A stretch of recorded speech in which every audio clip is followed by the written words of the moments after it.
En fait, cette matinée, c'est vraiment pour montrer ce qui se fait dans nos départements. Il y a des actions formidables qui se font dans nos départements. Et le but de cette matinée, c'est vraiment de pouvoir mutualiser. C'est-à-dire quand quelque chose marche bien quelque part, on ne va pas réinventer les choses chaque fois. On se sert de ce qui s'est fait dans un département et puis après on le porte dans son propre département. Le meilleur exemple qu'on peut prendre sur cette mutualisation, quand le Nord a lancé sa première COP de service à la personne en paysage en 2008, d'autres départements s'en sont emparés. Et aujourd'hui, on sait que ça marche très bien dans plein de départements et que c'est aussi un outil de syndicalisation. Donc, surtout, c'est vraiment pour se servir de cet exemple qu'on a pensé donc mutualiser tout ce qui se passe dans les départements. C'est une première, on en aura encore d'autres. Mais à vous de tirer parti de tout ce que vous allez entendre ce matin. Pour la genèse du projet, en fait, c'est un projet qui a été mené dans le cadre du label Handibat et de l'association Renaissance qui permet de mettre en œuvre en fait, les solutions techniques en aménageant des lieux de vie pour les personnes handicapées. Donc là, nous nous étions rapprochés il y a 4 ans maintenant d'un centre de rééducation qui disposait donc de la maison que vous avez vue là, qui était à l'abandon, on va dire, puisque c'était une maison de fonction pour les médecins mais qui n'était plus utilisée, et qu'ils ont mis à notre disposition pour qu'on en fasse quelque chose d'un peu exemplaire. Alors ce qu'on ne dit pas là, c'est qu'elle a été traitée aussi d'un point de vue thermique, donc c'est un bâtiment BBC maintenant.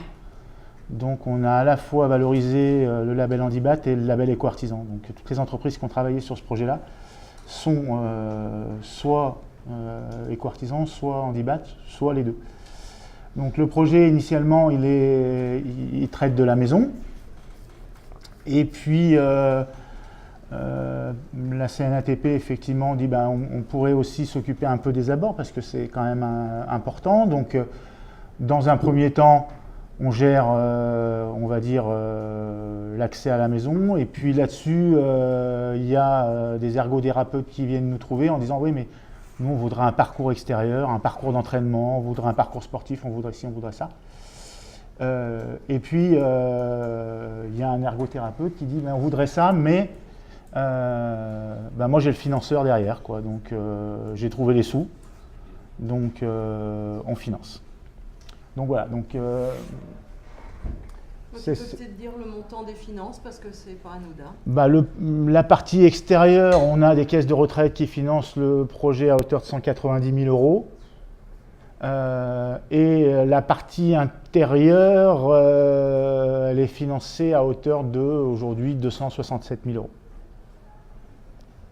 Donc on a, alors non, je dis 260 000 euros, je vous dis une sottise, on est à plus de 260 000 euros de subvention et on a encore tous les fournisseurs derrière dont on n'a pas valorisé toutes les participations, toutes les fournitures à titre gracieuse. On a une VMC double flux qui est offert, on a les panneaux solaires qui sont offerts, on a quand même pour l'extérieur aussi, on a la domotique, on a la Fondation Legrand qui donne 30 000 euros de matériel. Donc voilà, on est quand même sur des... Je fais avec l'autre. Donc voilà, donc on est sur des financements importants. L'usage du bâtiment, il est triple. Premièrement, c'est un bâtiment de mise en situation. C'est-à-dire que l'usage premier, c'est les ergothérapeutes du centre Orcément Génie d'Hauteville et puis de Bourg qui vont mettre en situation des patients pour tester leur autonomie. C'est-à-dire savoir où ils en sont, comment ils évoluent. Donc c'est un practice de l'intérieur comme, on verra en détail, de l'extérieur. Donc ça, c'est le premier usage. Le deuxième usage, c'était évoqué dans le sujet, c'est un usage pour les familles et c'est un sas entre le centre et le retour à la maison. Donc je viens passer un week-end en famille, on essaye, on teste, etc. pour voir éventuellement quels aménagements on peut faire à la maison. Ça, c'est le deuxième point. Le troisième, c'est celui pour les artisans de pouvoir emmener, il y a des créneaux réservés pour ça, emmener des clients pour leur dire voilà, vous avez un projet, je peux vous emmener voir un certain nombre de choses pour qu'on réfléchisse ensemble à ce qu'on va faire. Donc ça, c'est pour les titulaires du label Handibat On va dire qu'ils ont une sorte de showroom à leur disposition. C'est les 3 usages de base. Et puis, chemin faisant, il y a un 4e usage qui se rajoute, parce qu'on a un manque cruel de ces structures-là, c'est le séjour de répit. C'est-à-dire qu'aujourd'hui, les aidants, les accompagnants, qui ont quelqu'un qui a des problèmes de handicap, ils ne peuvent pas s'absenter, ils ne peuvent pas partir en vacances, ils peuvent pas, voilà, ils sont obligés d'être là 24/24. Et quelquefois, ils ont besoin de couper un peu et de prendre des vacances. Et qu'est-ce qui se passe aujourd'hui? Il y a quelques structures associatives qui permettent de faire ces fameux séjours de répit, mais il y en a très très peu, il n'y a pas suffisamment de place. Et malheureusement, dans ces cas-là, les gens réhospitalisent la personne handicapée. Il n'y a pas besoin d'hospitalisation, mais pour dire que quelqu'un s'en occupe le temps que moi je souffle un peu, eh ben, quelquefois c'est la seule solution. Donc du coup, étant donné que les ergothérapeutes ne vont pas spécialement en avoir besoin pendant les congés, pendant toutes les périodes de congés, eh ben, on a bloqué ces périodes-là pour dire, eh ben, comme il y a le personnel du centre de rééducation qui est à 500 mètres, hein, qu'on a les infirmières, qu'on a tout ce qu'il faut à disposition, la maison, pendant les périodes de congés scolaires, elle est à l'usage des patients et des familles qui ont besoin de souffler un peu. Donc on met la personne dans cette ambiance-là, on va dire, et pendant ce temps-là, on souffle. Voilà, donc ça, c'est le séjour de répit, et c'est un usage qui n'était pas prévu au départ, mais qui, au final, va permettre aussi d'utiliser le bâtiment pendant les périodes de congés où on n'a pas les ergots, où on n'aura pas tout le monde. Voilà. Un petit peu plus en détail sur le projet que vous avez vu. Donc, c'est intéressant aussi, c'est que le projet au départ, il est mené par une étudiante en architecture, fille d'un artisan participant au projet. Et c'est elle qui fait les premiers, dans le cadre de ses études, qui nous fait les premières vues, les premiers schémas, etc. Et après, on passera par un architecte pour le dépôt du permis de construire et pour finaliser tout ça. Mais en plus, voilà, ça permettait de faire bosser une étudiante là-dessus et ça a été très utile. Voilà, donc là, vous avez les photos avant et puis ce que c'est censé devenir après.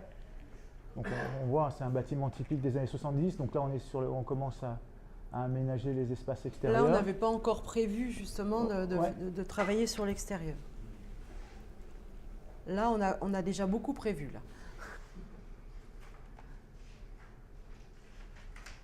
Là c'est la vue arrière. Donc du coup, la partie aménagée, c'est la partie de plein pied là.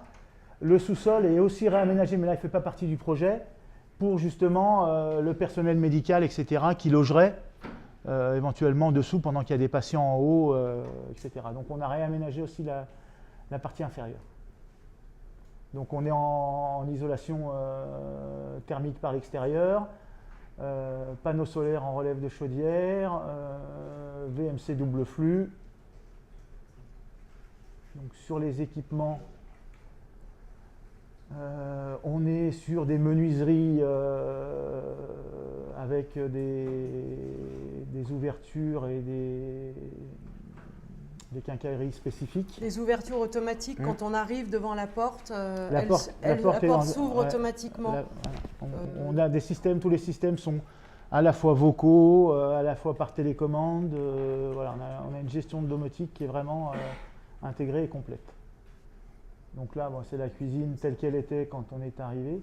Donc le plateau, il a été complètement, c'est bien, il n'y avait pas de cloison porteur, donc ça a été tout rasé pour faire un seul plateau et puis après tout réaménagé. Donc la cuisine, voilà, pareil, ça c'est un exemple. La cuisine, elle a été fournie gracieusement par un fournisseur spécialisé, qui s'appelle Chêne Vert, qui est un partenaire historique d'Handibat. Et donc on a une cuisine entièrement équipée. La salle de bain, effectivement, alors au départ, on était parti sur un rail de translation qui amenait de la chambre à la salle de bain. Bon, pour des contraintes techniques, parce qu'on n'avait pas de support porteur au niveau de la charpente, on n'a pas pu le mettre en place. Donc on a juste un équipement qui fait le lit, le chariot, mais qui malheureusement ne peut pas nous emmener jusqu'à la salle de bain. Voilà, on a un WC qui se monte et qui se descend par télécommande également. Là, pareil, hein, des éviers à dégagement total. Alors, on a 2 chambres dans la maison. On a une chambre, on va dire, classique pour les accompagnants, et puis une chambre équipée qui donne, voilà, avec le système de transfert, la chambre équipée qui donne dans la salle de bain avec une ouverture, pareil, une ouverture automatisée des portes et des accès. Exemple, alors ça peut faire sourire, si vous pouvez revenir sur la photo précédente, Pierre. Ça peut faire sourire, mais le lit double, là, ça a été des longues discussions avec les ergots parce qu'à l'origine, c'était un lit simple, médicalisé, mais pour le malade seulement. Et dans les discussions avec les artisans, c'était de dire, mais si c'est une maison pour y vivre tout le temps, ils ne vont pas vivre dans une chambre séparée chacun. Et ça peut paraître ridicule, mais ça fait aussi partie de la réadaptation et la rééducation du malade. Ils ont eu du mal, mais ils ont fini par trouver un lit double qui puisse servir au couple, en gros, quoi. Et si on fait une maison où ils se retrouvent, où ils ne peuvent pas se retrouver, c'était un peu bête. Et tout le chantier, ça c'est un exemple, mais tout le chantier a été comme ça, avec des réunions, des discussions artisans ou personnes ordinaires, je vais dire, avec le monde médical. Et on voulait arriver à trouver une solution qui soit un juste milieu entre, bien sûr, le côté médical, mais aussi qu'on se sente chez soi et dans une maison un peu comme tout le monde, quoi. Le vrai challenge là-dessus, l'ergothérapeute qui parle au début du sujet le dit, c'était pas de faire rentrer l'hôpital à la maison, quoi. Et toute la difficulté, elle est là, quoi. C'est-à-dire que il y a des systèmes en milieu hospitalier qui sont bien plus performants que ce qu'on a pu faire là, quoi. Mais par contre, qui coûtent des sommes considérables et qui ne sont pas mis en œuvre par des entreprises de bâtiments, qui sont mis en œuvre par des entreprises spécialisées dans cet aspect médical et hospitalier. Donc le but du jeu, là, c'était de dire, voilà, les artisans savent faire un certain nombre de choses, et avec des outils qui ne sont pas des outils ou des matériaux spécifiquement dédiés au handicap, c'est le cas de toute la domotique de chez Legrand, on arrive avec un maximum d'intelligence et de savoir-faire de la part des artisans à faire des choses super intéressantes. Et notamment, si tu reviens à cette photo-là, on ne le voit pas tellement, mais tous les radiateurs, ça c'est un radiateur, c'est tous des radiateurs qui sont peints avec des tableaux dessus, etc., quoi. Donc les carreaux de la salle de bain, voilà, on n'a pas mis du PVC blanc, on a fait les choses qui étaient le plus esthétique possible. Il y a des systèmes qui ne se voient pas aussi, électriques, au niveau des prises. Si la personne se lève et reste inanimée, par exemple, au sol, tombe, il y a des systèmes d'alarme quand il y a la masse qui est au sol ne bouge plus, qui se mettent à sonner pour prévenir. Enfin, il y a tout un système de domotique qui n'est pas forcément apparent, mais... Il y a la gestion des couleurs sur les interrupteurs, il y a quand même un certain nombre de choses qui ont été intégrées.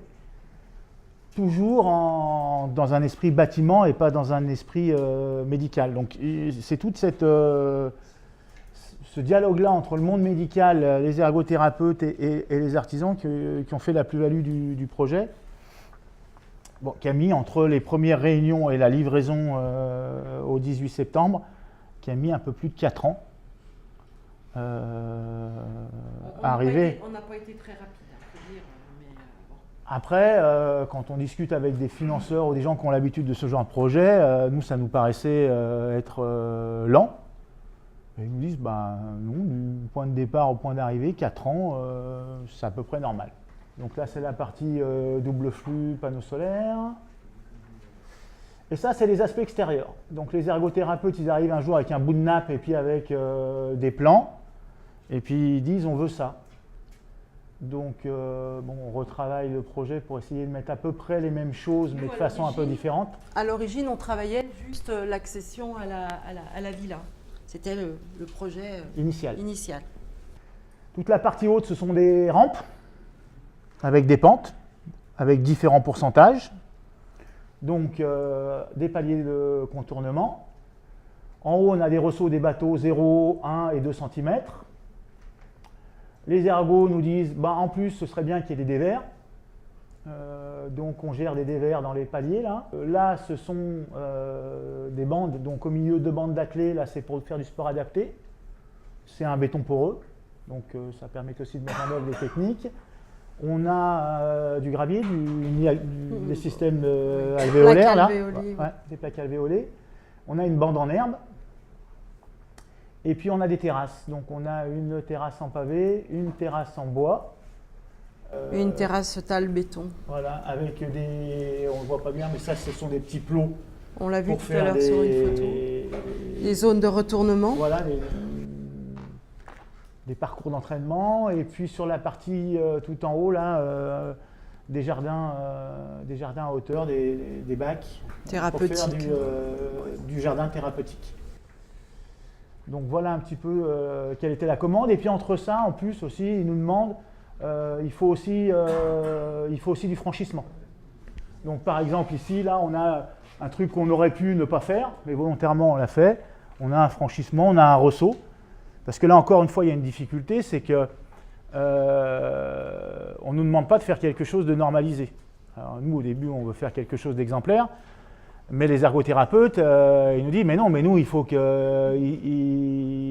y ait une fonction, effectivement, montrer que c'est plus facile de passer un ressaut de 1 cm que de 2, donc ça, c'est la fonction, on va dire, pédagogique. Mais ils nous disent, nous, on aimerait bien avoir des ressauts de 4 cm aussi, pour que les patients, ils s'entraînent aussi à ces... Donc ça veut dire qu'on fait quelque chose, là, quelquefois, qui n'est pas conforme à des endroits. Il faut qu'on l'explique. Parce qu'en tant que professionnel, sinon, le mec, il se pointe, il dit, attendez, là, c'est quoi ce bordel? C'est pas la norme. Oui, c'est fait exprès. Donc il faut à la fois faire bien et faire moins bien, parce que les dévers, on peut s'en passer là aussi, hein, dans le terrassement. Alors, on les fait volontairement parce que, avec le déambulateur, ils veulent que les gens ils essayent aussi de cheminer sur des choses un peu anormales. Donc voilà, ça aussi, il faut faire un peu preuve de pédagogie pour expliquer que c'est pas censé être exemplaire, c'est aussi... Alors on montre des revêtements, des choses aussi aux particuliers, des pentes, etc., pour leur dire, vous voyez, c'est souple.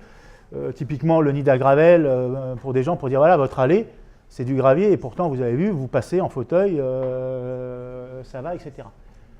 Cette partie-là, elle est beaucoup accompagnée aussi par le SNBPE. Parce que eux, ça leur permet de montrer du béton poreux. Là, on est en béton désactivé. Non, béton balayé sur les rampes. Béton désactivé sur les paliers. Différents bétons désactivés avec des matériaux locaux. Donc voilà, on essaye de faire un maximum de choses. Et puis après, parce que sinon les paysagistes ne vont pas être contents, il y a tout l'aménagement paysager, bien sûr, qui va avec. Parce que tant qu'à faire, on peut aussi faire en sorte que ce soit joli. Ça ne mange pas de pain. Donc voilà, voilà, les petites photos extérieures une fois finies. Voilà, donc vous avez les bétons poreux, vous avez les terrasses, vous avez toute la partie végétalisation. Alors ça, c'est juste, ça vient juste d'être fini quand c'est pris en photo, avec nos différentes rampes, nos différents aires de retournement, des bandes engazonnées. Voilà, là on est sur la partie jardin thérapeutique. Là on n'a que le budget intérieur. Le budget extérieur est à 190 000. Et le tout est parrainé par Éric Baronne et Julien Brunet. Voilà, tétraplégique, aussi recordman de descente de vitesse à ski.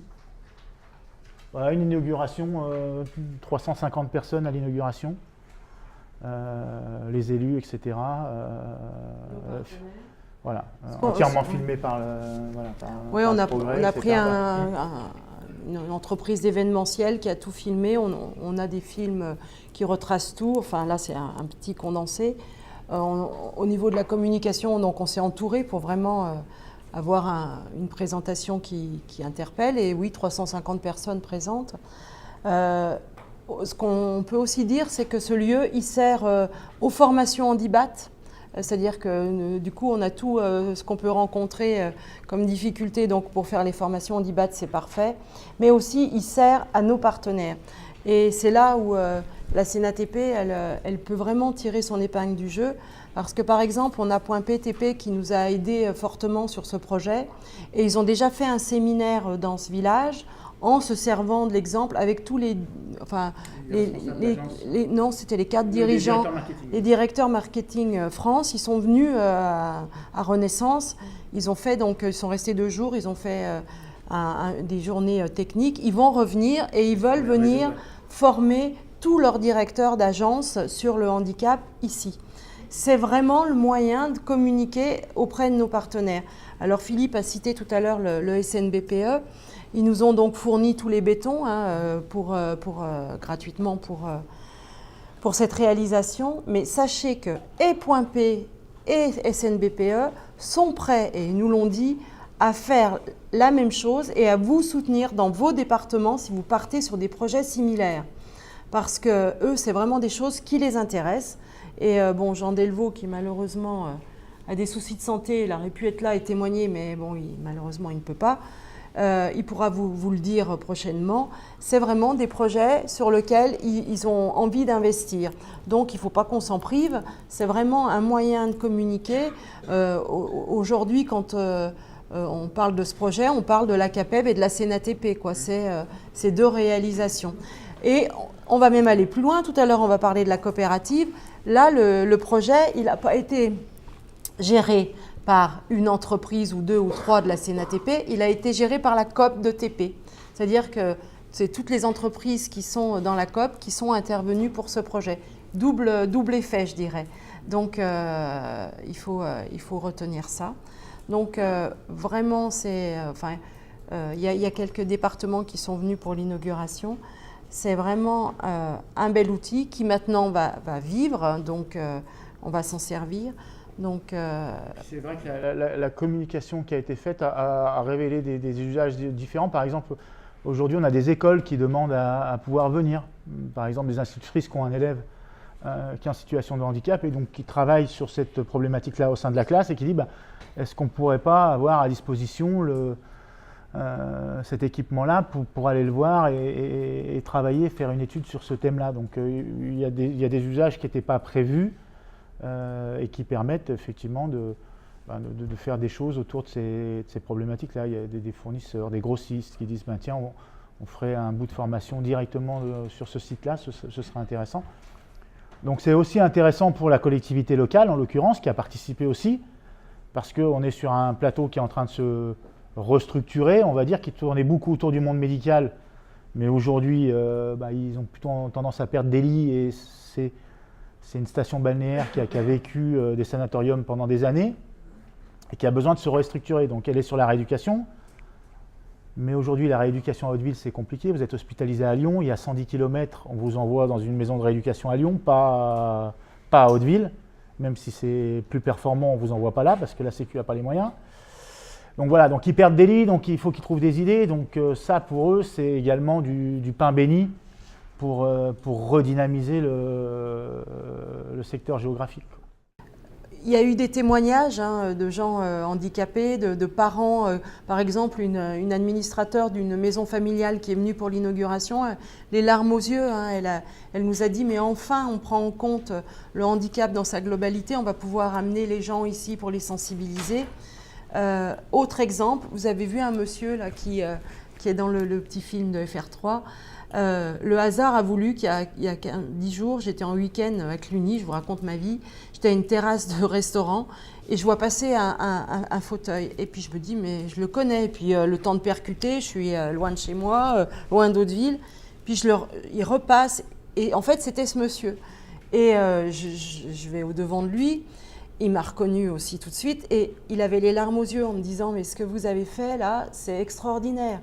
Et il me dit, le plus extraordinaire de cette histoire, c'est qu'enfin, vous avez pris en compte la souffrance des aidants. Lui, ce type, il avait un restaurant bar à vin, pour ça qu'il était sensible à la cuisine. Il ne peut plus travailler, il est dans un fauteuil, il a fait un accident vasculaire cérébral. Mais il dit, ma femme vit l'enfer avec mon commerce, il est artisan, à tout reprendre, voilà, mes salariés. Et elle est à bout. Et ce que vous proposez là, pour les aidants, c'est exceptionnel. Actuellement, je suis en train d'étudier un projet pour une petite fille handicapée de 10 ans. Est-ce que ce serait possible de faire visiter cet aménagement? Bien sûr. Bien sûr. Et la méthode à suivre, c'est... Bah, c'est que nous, on réserve un créneau. Alors comme ça, pour l'instant, on s'est fixé les mercredis. Mais après, on voit s'il n'y a pas les ergothérapeutes en ont pas besoin, etc. On dit voilà, est-ce qu'on peut avoir un créneau de telle date à telle date?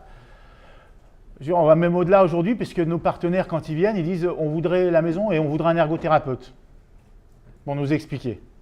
Donc aujourd'hui, le centre Orsément Génie, la jeune fille qui est là, elle est toute contente d'expliquer ce qu'ils ont voulu faire, pourquoi ils l'ont fait, quel est leur métier. Donc en fait, vous pouvez avoir à la maison et un ergothérapeute si on se débrouille bien. Le département de l'Ain, il vous a aidé à hauteur de combien? Le département de l'Ain à hauteur de 10 000. C'est pas la plus grosse participation, mais bon, c'en est une quand même. 10 000, le conseiller départemental, président du conseil départemental, Non plus. plus, mais à l'époque président du conseil départemental, a lâché 4 000 € de sa réserve parlementaire. Que vous connaissez tous, Damien Abad, on le voit beaucoup en ce moment, il est handicapé, c'est le premier élu à l'Assemblée nationale à qui il a fallu adapter le... C'est le point positif des réserves parlementaires qu'on a perdu quand même. C'est que des fois, ça ne part pas tout à la famille, ça peut financer des projets. Ça, c'est terminé. Donc, ouais. L'aspect financier sur le budget extérieur, c'est quand 197 000 €. 197 000. C'est quoi le plus gros problème que vous avez eu pour faire ça? Parce que là, pour l'instant, vous avez parlé que de choses... Magnifique. Je vais t'énerver à faire travailler dans les temps les TP. Parce qu'on est en ville et il y a de la neige. Non, la problématique de base, je pense, c'est qu'on a dit on est assez malin pour faire la maîtrise d'œuvre nous-mêmes. Et ça, c'est peut-être l'erreur à ne pas faire. Parce que du coup, on est entre amis, tout va bien, et les gens n'ont pas compris qu'ils étaient sur un chantier. Voilà, donc, les réunions de chantier, on vient ou on ne vient pas, voilà, tiens, qu'est-ce qui s'est passé, qu'est-ce qui s'est dit, c'est prévu ça, mais ouais, je vais faire autre chose. Non, on veut vraiment que tu mettes ça, c'est trop tard, j'ai fait autrement. Voilà, donc on va dire que le plus délicat, c'est ça. Et en plus, à gérer avec le monde médical, qui a des exigences, on a beau leur dire non, c'est pas possible, si, il faut faire comme ça. Et puis ils le disent quand c'est fini. Ah mais non, on aurait préféré un AVC qui monte et qui descend. Ah oui, mais là on a négocié un AVC handicapé avec un fournisseur qui l'a donné. Maintenant on va lui dire mon gars, ton truc tu le reprends, on le veut pas. Et on va aller chez un autre pour prendre un autre équipement. Ouais, il faut gérer ce genre de truc, quoi. Voilà. Et pour aller en soutien de ce que dit Philippe, c'est sûr que la maîtrise d'œuvre a été compliquée. Et c'est doublement compliqué puisque c'était géré par la CNATP et la CAPEB. On ne peut pas avoir des exigences et être un peu rude avec nos propres adhérents parce qu'on n'a pas envie de les perdre. Donc ça crée quelquefois un peu de difficulté. Il faut arrondir les angles. Et s'il y avait eu une maîtrise d'œuvre extérieure, on n'aurait pas eu ce genre de problème.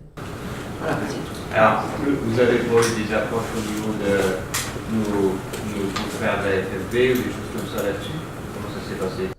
Oh non, rien, c'est un projet privé, on l'a géré de A à Z, en interne, on a choisi nos entreprises, on l'a géré comme on voulait gérer. Oui, ça nous a énervé. On a été très transparent en 2000, il y a 4 ans, là on a fait une première réunion, on a invité tous les éco-artisans, tous les handibats, et on a dit voilà, il y a ce projet-là qui vient, qui nous suit, etc. On a une liste d'entreprises qui ont dit on y va, on a consulté ces entreprises-là, et c'est ces entreprises-là qui ont fait les travaux. Point barre. Il n'y a même pas eu une mise en concurrence parce qu'il n'y avait pas de réponse par lot. Donc voilà, il y en avait une à chaque fois. Et donc on est parti avec ces entreprises-là, mais sachant que préalablement, on avait prévenu tout le monde de ce projet-là. Après, il y a une logique territoriale. C'est vrai que voilà, les gens qui étaient à l'autre bout du département, ils ont dit nous on suit, on continue, vous nous invitez, on vient parce qu'on est handicap et on veut suivre le projet. Mais on ne veut pas faire les travaux, ça ne nous intéresse pas de...